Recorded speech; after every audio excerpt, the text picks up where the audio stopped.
Hi there, this is Joel Persinger, the gun guy. Thanks for watching my videos. I'm out here at the P2K Range again, and I'm going to go inside to shoot for you here in a minute. This video I wanted to use to answer the question I get quite frequently through YouTube and Facebook and Twitter and so on, and that is, what guns do you carry, Joel? So I thought I would show you, first of all, the gun that I carry most of the time. It's what I call my always gun. And I probably should clarify for you before I do anything the difference between an always gun and a lefted gun. Now, an always gun is a gun that's small and handy and you always have it regardless of how you're dressed or what the weather is like. I live in the Pacific Southwest because I'm in San Diego, California, where it's warm most of the time.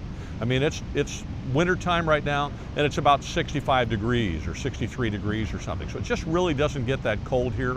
Sometimes in the evenings, but during the day it really doesn't. I've seen people in shorts and t-shirts. So carrying a gun that's big here is very hard. And oftentimes if you have a full-size pistol, you end up leaving it at home. And people say, where's your gun, Joel? I left it. Well, that's what I mean. I left it at home, left it in the car, left it in the briefcase, left it in the office, left it in the safe.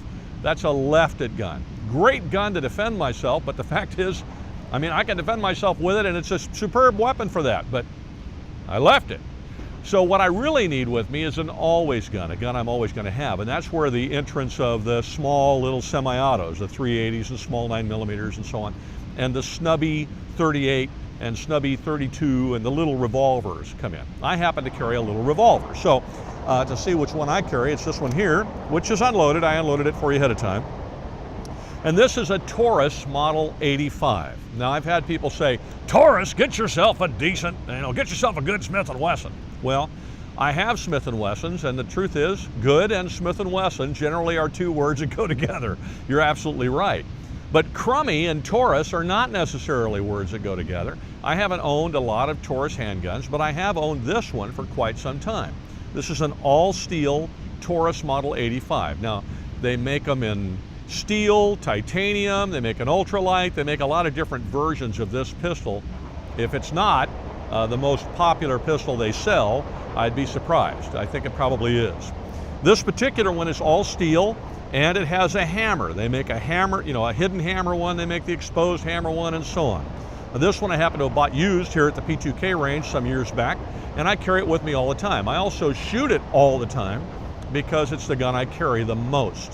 All right, now let's discuss little 5-shot revolvers. Certainly we live in a world in which terrorism is a big concern and so on. But let's face it, I don't work in a place that a terrorist is liable to go. I don't work in a gun-free zone. I'm either at home in my home office, which certainly is not a gun-free zone, or I'm here at the range, which is not a gun-free zone. Everybody's got a gun here. So this isn't a place where a terrorist is going to want to come shoot up. They won't last very long if they try. Since I don't work in a place where terrorists are likely to show up, having a big gun with lots of magazines and so on is kind of silly for me. I stop and get a cup of coffee on the way to the range at the local convenience store, 7-Eleven or something. My biggest concern is going to be that somebody's going to try to rob me or hurt me, and I'm going to need a small gun that I can get to quickly to do that. So that's why I carry a 38 Special revolver. The other reason I carry a small revolver is it's bumpy and lumpy, and when I put it underneath a sweater like this one in this nice little leather model holster, it sort of disappears.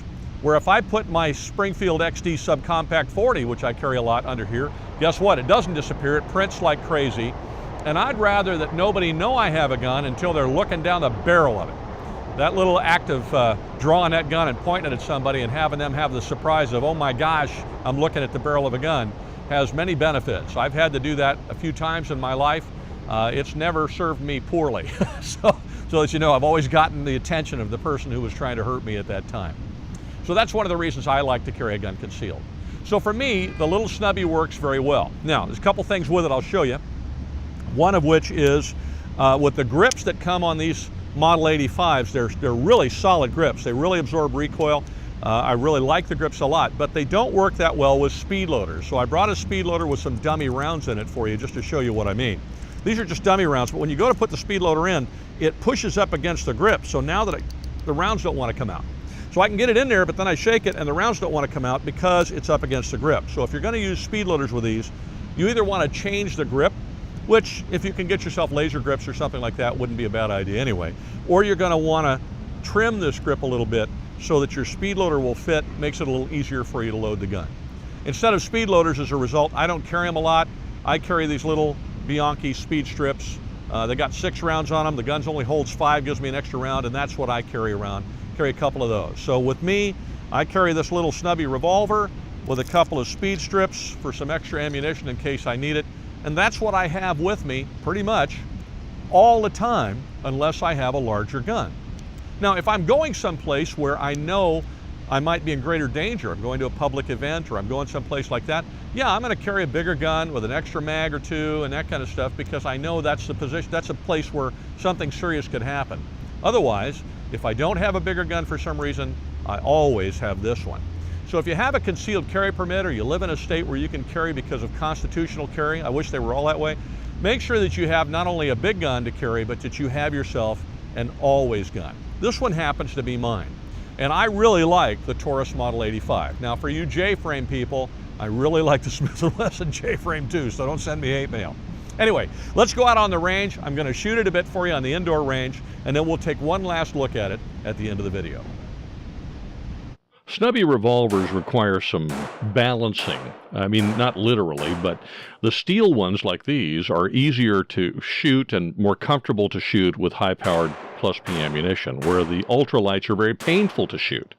At the same time, the ultralights are really easy to carry. You hardly know you got them, where the steel ones are a little heavier and not as comfortable to carry. So you have to figure out which is more important to you. I prefer the steel ones because I like the heavier recoiling rounds, and it's just not that difficult for me to carry. So that is the Taurus Model 85 .38 special revolver. They do make them in other calibers, I believe, and like I said, there's an ultralight and so on, and different models. There's some with the hammer, without. A couple things I want to address about snubbies. I've heard many a person say, and they've said it to me, well, you only got 5 shots. You need more than that. You know, well, maybe I do, maybe I don't. But again, why am I carrying the handgun? I'm carrying it to defend me and my life and the lives of those people who are with me that I care about and love. That's what it's for. I'm not carrying it as a police officer to go arrest people or chase down bad guys. I'm not a police officer, and I do not chase down bad guys.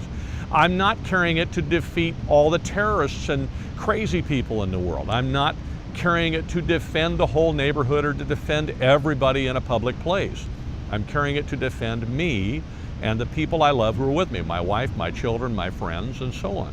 That means the first thing, the number one thing I'm going to be doing if something happens is moving to cover. Something I can get behind that will stop or deflect incoming rounds. And then at that point, if I have to shoot back from cover, I'm fighting from a position of relative safety. That's not 100% safe, but it's a lot safer than standing out here in the open with your butt hanging out, waiting to get shot.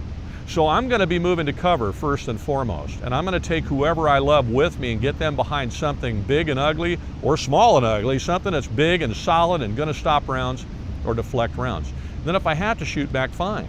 I may be, if I'm drawing the pistol, I'm moving to cover while I'm drawing the pistol. And you go, well, how do you know what's cover? Again, that gets down to situational awareness, being aware of your surroundings. Gee, I'm out here, what can I hide behind that might actually stop a bullet or deflect a bullet if something goes wrong? Those are things you should be thinking about when you're in public places. Whether you have a gun or not, getting behind cover is a very positive thing when bad guys are shooting at you or shooting at other people. So if I've only got 5 rounds to fight with, if I have to use 3 of them or 4 of them to get me to cover, hallelujah. I've got the speed strip in my pocket. I can top off the gun while I'm behind cover and I'm ready to fight again. I'm not going to play, Hollywood TV movies and stand out in the open and shoot knowing that the script says that I'm not going to get shot standing there because it's a movie. Real life is not like a movie. So if you have a small revolver with only 5 shots in it, carry a speed strip or 2. If you have a small autoloader with only 6 or 7 shots in it, carry an extra magazine somewhere. But make sure that you have an always gun. Now look, if you find yourself in a terrorist situation where they show up with rifles and handguns and other things and all you have is a little gun like this or a little auto, are you outgunned? Sure. But are you better off than the guy around the corner from you or the guy in the same room with you that doesn't have a gun at all? Absolutely. Are these the best guns to fight with in the world? No, not by any imagination. If you know for a fact you're going to be in a gunfight, first of all, the first rule of a gunfight is don't show up. And the second rule of a gunfight is show up with a gun sufficient for the fight. But on a daily basis, when you're going to work, going home, or whatever, you're going to find a big gun's poking you in the ribs, or doesn't fit in your purse, or is a real nuisance to carry around, and you're going to end up leaving it, and it's going to be a lefted gun. You are far better off with an always gun with you than with a lefted gun you left behind. So the number one best gun to defend yourself with, and I get this question from students all the time, what's the best gun to fight with? Let me tell you which one it is. The one you got with you at the time. And if it's big or small, it doesn't matter. I'd rather have a small gun than no gun. My father used to say a solid hit with a 22 is an awful lot better than a loud miss with a 44 Magnum. Well, I'm going to tell you that a small mouse gun in your pocket is a lot better than the big gun you left at home. So there you have it. If you got a concealed carry permit, or you're in a state where you can carry, get yourself an always gun so you've always got one. Because chances are if something happens, it's going to happen when you least expect it, and it'll be when you left that other one at home. Anyway, thank you very much for watching my videos. I really do appreciate that. We just passed the 1,000 subscriber mark as of November 2015, so I'm really grateful. The channel's only been here for 6 months and we're already rocking. I look forward to it growing more and more and producing better videos for you. Please like, subscribe, whatever site it's on. I can never figure that out. And if you wouldn't mind, share us on Facebook, Twitter, Instagram, Tumblr, and all those other places so we can get the word out. And if you get a chance, if you happen to be in San Diego, come on by the P2K Range. It's a great place to shoot. And if you see me here, come on by and say hi. Maybe we can shoot together. Have a great week. Thank you very much again for watching.